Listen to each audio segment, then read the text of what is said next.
आदित्य हत्याकांड में जितना जिम्मेदार आरोपी है उतना ही जिम्मेदार ये समाज भी है। अब आप सोच रहे होंगे कि आखिर ये समाज इतना जिम्मेदार क्यों है।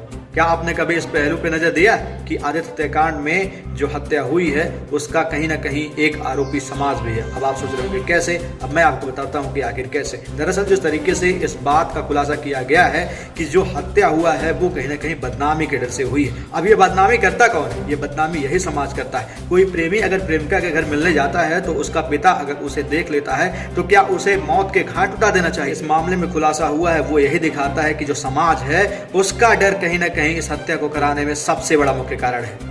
वो इसलिए क्योंकि जो लड़का है वो भी अपनी प्रेमिका से मिलने रात में गया था और इसलिए गया था क्योंकि इस समाज के लोग उसे देख ना लें कि वो किसी प्रेमिका से मिलने आया है। क्या इस देश में प्रेम करना इतना गलत है कि किसी आदित्य नाम के लड़के को मार दिया जाए? न जाने कितने ऐसे प्रेमियों को मौत के घाट उतार दिया जाए। क्या इस आदित्य हत्याकांड के बाद से ये समाज बदलेगा और प्रेमी और प्रेमिकाओं को कहीं दिन में ही मिलने के लिए कभी ताने नहीं मानेगा? क्योंकि अगर प्रेमी के रूप में अगर आदित्य कहीं प्रेमिका से मिलने दिल में चला जाता और उसे कहीं देख लेता तो शायद जो लोग हैं उसे ताने मारते और इसी समाज के डर से शायद वो रात में गया था। अगर वो रात में नहीं गया होता तो उसकी हत्या नहीं होती। इस बात को आप ध्यान से सुन लीजिए कि जो मैं बात कर रहा हूं, क्योंकि इस हत्या में जो मुख्य आरोपी है केवल वही जिम्मेदार नहीं है, ये समाज भी इस हत्या में जिम्मेदार है। जिम्मेदार इसलिए क्योंकि जो आदित्य है अगर वो रात में अपनी प्रेमिका से मिलने नहीं गया होता तो शायद ये हत्या नहीं होती। क्योंकि पुलिस ने जिस तरीके से इस बात का इन्वेस्टिगेशन लगातार किया है कि वो रात में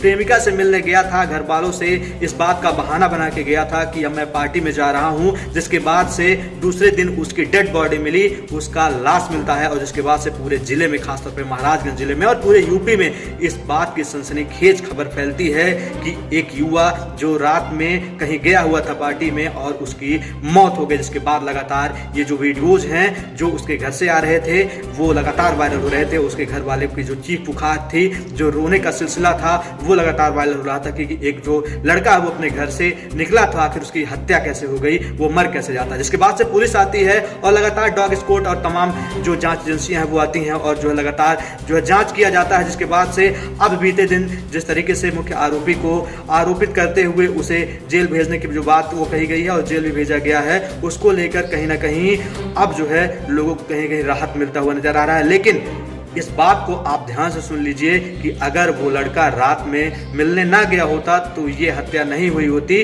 अगर वो लड़का कहीं दिन में अपनी प्रेमिका से मिलने गया होता तो शायद वो बच जाता, लेकिन जाता है क्यों? क्योंकि ये समाज अगर उसे कहीं देख लेता तो ताने देता और शायद इसी ताने के डर से वो अपनी प्रेमिका से रात में मिलने गया था। और दूसरी बात ये कि फिर से एक बदनामी की बात आती है कि जब पिता ने अपनी बेटी के साथ उस प्रेमी को देख लिया, आदित्य को देख लिया, तो उसे वो मौत के घाट क्यों उतार दिया? वो इसलिए उतार दिया क्योंकि वो भी डर रहा था कि अगर समाज ने उसकी बेटी को इस आदित्य नाम के लड़के के साथ देख लिया और अगर उसे वो मिलने आता है तब समाज मुझे क्या कहेगा। शायद ये जो आरोपी है उसके भी दिमाग में ये चल रहा था, शायद इसी वजह से आदित्य की हत्या कर दी गई। ये जो बदनामी का नाम है, जो प्रेमी को प्रेमी से बिछाड़ता है, जो प्रेमी को प्रेमी से मिलने के लिए मना करता है, कभी उसके पास नहीं जाने देता, आखिर ऐसा कब तक चलता रहेगा और कब तक आदित्य जैसे कई लोग इस प्रेम में मारे जाएंगे? इस पर आप क्या सोचते हैं, क्या समझते हैं? क्या ये देश प्रेमी और प्रेमिकाओं के लिए दिन में कहीं खुलेपन में मिलने की इजाजत नहीं देता? अगर कोई प्रेमी किसी प्रेमिका से दिन में मिलता है तो ये समाज आखिर उसमें हस्तक्षेप क्यों करता है?